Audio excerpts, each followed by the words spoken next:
I, 26F, recently lost my fiancé Adam, 28M, in a motorcycle accident.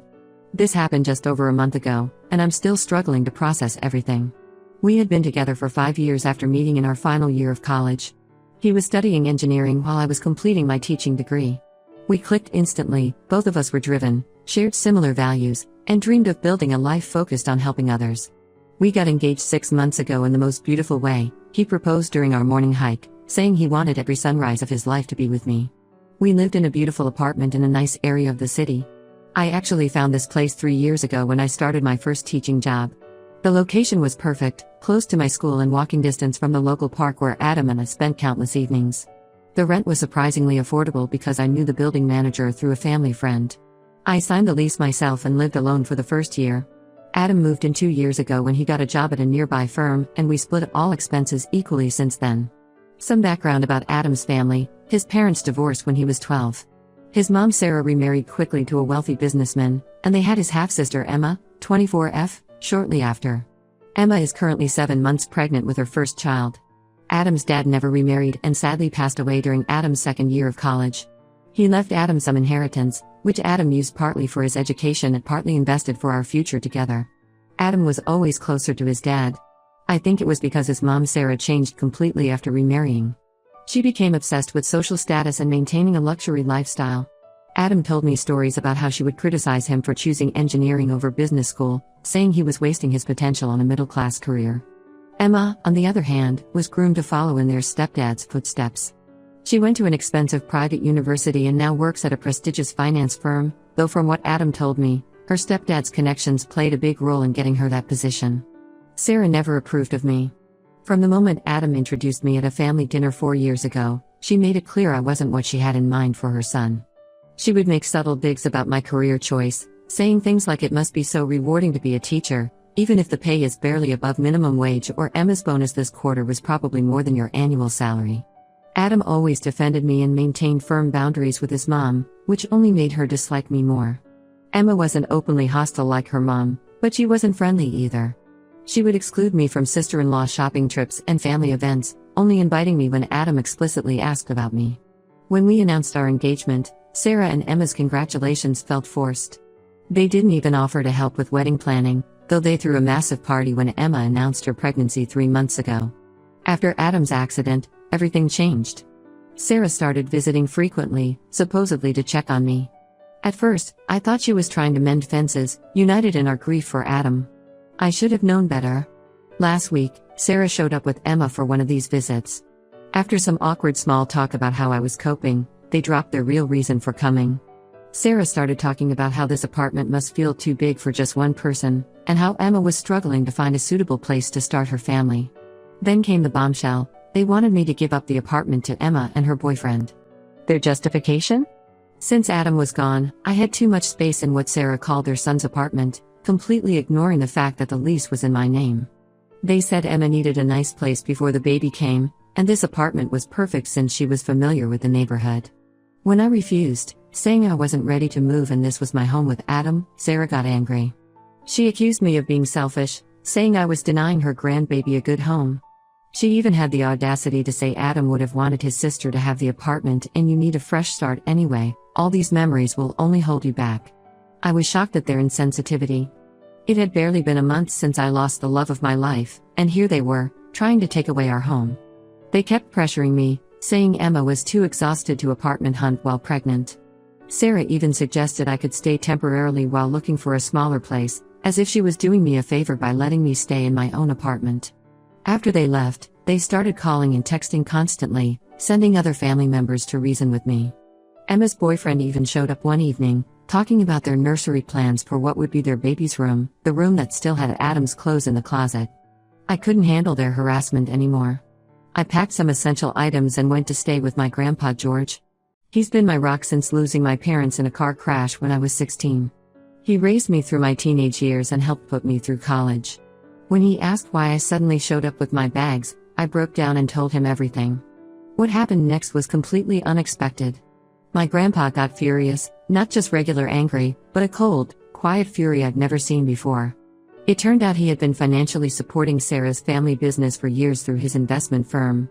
Apparently, Adam's dad was his old friend and business partner. After his death, my grandpa continued investing in Sarah's company out of loyalty to his friend's memory. My grandpa immediately called his business manager and withdrew all investments and support from Sarah's business ventures. When she called frantically asking why, he told her exactly what he thought about her treatment of his grieving granddaughter. Now Sarah and Emma are telling everyone that I deliberately manipulated my grandpa to ruin them financially as revenge for asking about the apartment. Most of Adam's family is siding with them, calling me heartless for affecting a pregnant woman's stability.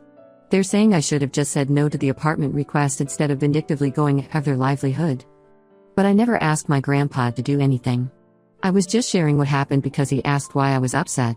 Ida for telling him the truth which led to these consequences? Update 1 first, I want to thank everyone who commented on my original post. Your support and validation meant the world to me during this difficult time. Many people have been messaging asking for updates, so here's what's happened in the past 2 weeks. The situation with Sarah and Emma has exploded in ways I never expected. After my grandpa withdrew his investments, apparently Sarah had a complete meltdown at her office. My grandpa's business partner, Michael, who managed Sarah's company accounts, finally came forward with information he'd been sitting on for years. It turns out Sarah had been running her company like a personal piggy bank. Michael showed my grandpa detailed records of how she had been embezzling money for years. She used company funds for luxury purchases, designer clothes, spa treatments, exotic vacations, while reporting losses to get more investment from my grandpa. She even bought Emma a brand new BMW for her 23rd birthday using company money, recording it as transportation expenses in the books. The real reason behind their desperate attempt to get my apartment came to light too. Sarah's house, the one she always bragged about during family gatherings, is being foreclosed. She hadn't paid the mortgage in months, instead using that money to maintain appearances. Emma's situation isn't much better. Her boyfriend lost his job 3 months ago, right around when they announced the pregnancy, due to company downsizing. They'd been living off Sarah's stolen money since then. They targeted my apartment because they knew they couldn't afford market rent anywhere in this area. The average rent here is almost double what I pay, thanks to my connection with the building manager. They thought they could manipulate me into giving up my favorable lease by using Adam's memory against me. Michael revealed that Sarah had actually been planning this move even before Adam's accident. He overheard her telling Emma that they'd figure out a way to get that apartment eventually. When all this information started spreading through the family grapevine, the reaction was intense. Many relatives who initially sided with them changed their tune completely. Adam's cousins, who had been sending me angry messages about destroying a pregnant woman's security, started reaching out to apologize. Several of them shared stories about times Sarah had borrowed money from them with various excuses, never paying it back. Sarah tried to do damage control by posting a lengthy video on Facebook. She was crying throughout, claiming she was just a struggling single mom who made some mistakes trying to provide for her children. She said she only took small loans from the company during tough times, intending to pay everything back. According to her, I was being cruel by exposing her situation when she was just trying to help her pregnant daughter find a safe home. Her performance might have worked if Emma hadn't accidentally exposed their lies. While Sarah was playing the poverty card, Emma was still posting Instagram stories from expensive restaurants and designer boutiques. She even shared, and quickly deleted, a photo of herself shopping for a $3,000 crib, complaining that it was so hard to find good baby furniture these days. Adam's cousin Jessica screenshot everything before Emma could delete it and shared it in the family group chat. The most heartbreaking revelation came when I finally gathered the courage to go through Adam's home office. In his desk drawer, I found several letters he had written but never sent. Some were addressed to his mom, others to Emma, and a few to me. Reading them was difficult, but they showed that Adam had been aware of some of his mom's questionable behavior. In one letter dated 2 months before his accident, he expressed serious concerns about his mom's business practices. He had noticed some irregularities when helping her with tax documents and had confronted her about it. She dismissed his concerns and accused him of not trusting her. Adam had actually started reducing contact with them in his final months, but he never told me because we were busy with wedding planning and he didn't want to add to my stress. This discovery hit me hard. I've been wondering if I should have noticed something was wrong, if I could have helped him deal with this burden. But as my grandpa reminded me, Adam made his choice to protect me, just as I'm now making my choice to stand up to their manipulation. My grandpa's legal team is conducting a formal investigation into Sarah's financial misconduct. They've already found evidence of tax fraud and misappropriation of investor funds.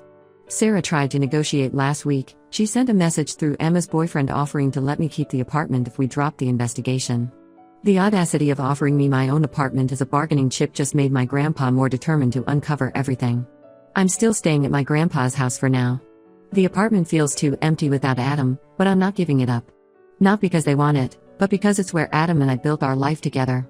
Every corner holds memories of our love, from the coffee stains on the kitchen counter from our Sunday morning breakfasts to the slightly crooked shelf he installed in our bedroom. I'm not ready to let that go. Some family members are still telling me to show mercy because Emma is pregnant. But as one commenter on my original post said, being pregnant doesn't give you the right to steal someone's home or their money. I didn't ask for any of this to happen, but I'm not going to apologize for telling the truth either. I'll update again if anything significant happens. For now, I'm trying to focus on healing and honoring Adam's memory by standing up to the very people he was trying to protect me from. Update 2: It's been a month since my last update, and the situation has gotten even more complicated. The investigation into Sarah's business dealings revealed things that were worse than anyone expected, things that made me realize I never really knew my fiancé's family at all. The biggest revelation came when my grandpa's forensic accountants started digging into old financial records. Remember the inheritance Adam received from his dad? We discovered that Sarah had somehow maintained her position as a trustee on those accounts even after Adam turned 25, when she was supposed to be removed. She used this access to systematically steal money from her own son for years. The way she did it was calculated and cruel. She would make small withdrawals, just a few $1,000s at a time, then manipulate the statements Adam received to hide these transactions. Over 6 years, she had stolen nearly $200,000 from Adam's inheritance. The money we thought was safely invested for our future had been funding her luxury lifestyle all along. What makes this even more heartbreaking is finding evidence that Adam had started to suspect something was wrong in his final months. The accountants found emails where he had questioned his mom about some discrepancies, but she always had excuses ready, blaming bank errors or claiming she was moving money to better investment accounts. She even gaslit him by saying his dad would be disappointed in him for not trusting his mother to manage his money. But Sarah's theft from Adam was just the tip of the iceberg. My grandpa's investigation revealed she had been running a sophisticated Ponzi scheme through her company. She used his reputation and investment to attract other investors, promising high returns based on fake profit reports. She would pay early investors using money from new ones while pocketing most of the funds. When my grandpa withdrew his support, the whole house of cards started falling apart. Multiple investors have come forward with complaints, realizing their money is gone. Some of these people were friends of Adam's dad who invested because they trusted his widow. Sarah had exploited not just her son's inheritance, but also his father's relationships and reputation. Emma's involvement in all this became clear too, though not in the way we expected. Last week, she showed up at my workplace. She was obviously showing it 8 months pregnant now, and she used her condition to get sympathy from my coworkers who let her wait in my classroom after school. At first, she acted apologetic, crying about how she didn't know the extent of her mom's schemes. Then she dropped the real reason for her visit: blackmail. She claimed to have evidence that Adam was planning to leave me before his death. According to her, he had been unhappy and was looking for ways to break off our engagement. She threatened to release emails and messages that would prove this unless I convinced my grandpa to reinvest in their company and drop the investigation. I called her bluff immediately.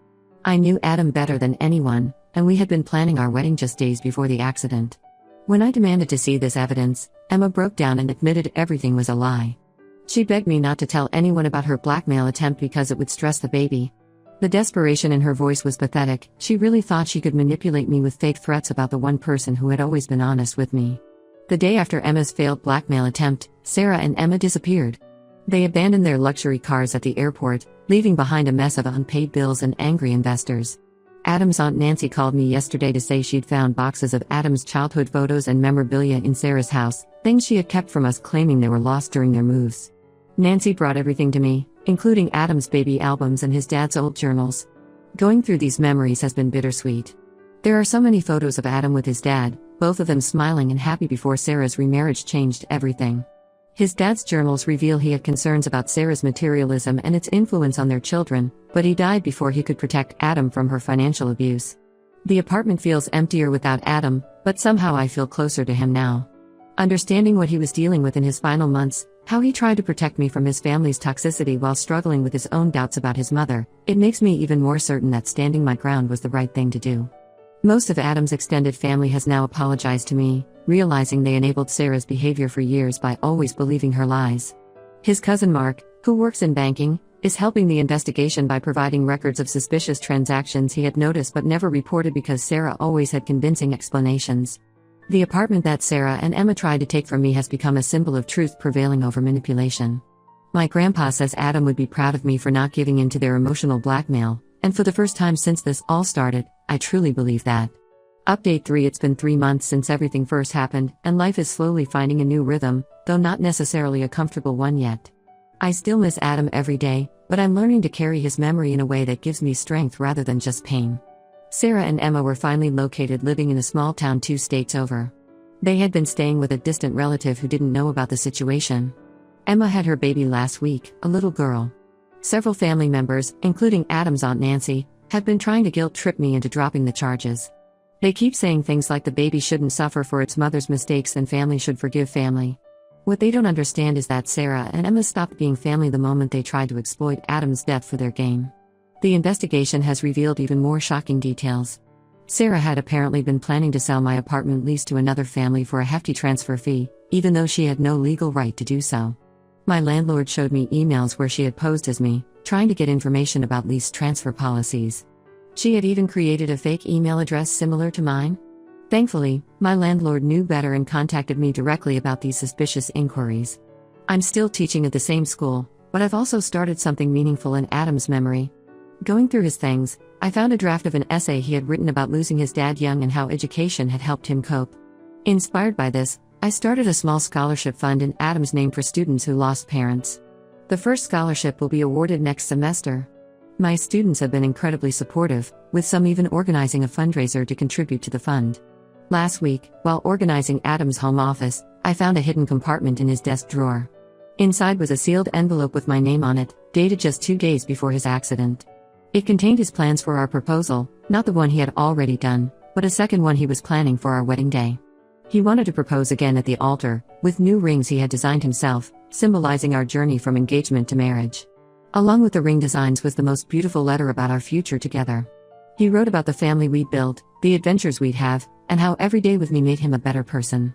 The letter hit me hard, but it also gave me strength. Adam wrote about how much he admired my integrity and strength of character, the very qualities that helped me stand up to his family's manipulation. He knew who I was, and he loved me for exactly that person. My grandpa helped me install security cameras after some of Sarah's relatives started showing up unannounced to harass me. Last month, Emma's boyfriend tried to break in when he thought I wasn't home. The cameras caught everything, and now he's facing additional charges. I've been thinking about moving eventually, not because they pressured me, but because I might be ready for a fresh start soon. There's a teaching position opening up at a school in the city where Adam and I had planned to move after our wedding. But for now, this apartment holds too many precious memories of my time with him. Every morning, I have coffee on the balcony where we used to watch sunrises together. Every evening, I walk in the park where he first told me he loved me. Yesterday, I finally handed over all the evidence of Sarah's schemes to the federal investigators. Some people think I'm being too harsh by cooperating with the investigation, but as Adam wrote in his final letter to me, sometimes the kindest thing you can do is let people face the consequences of their actions. His words guide me still.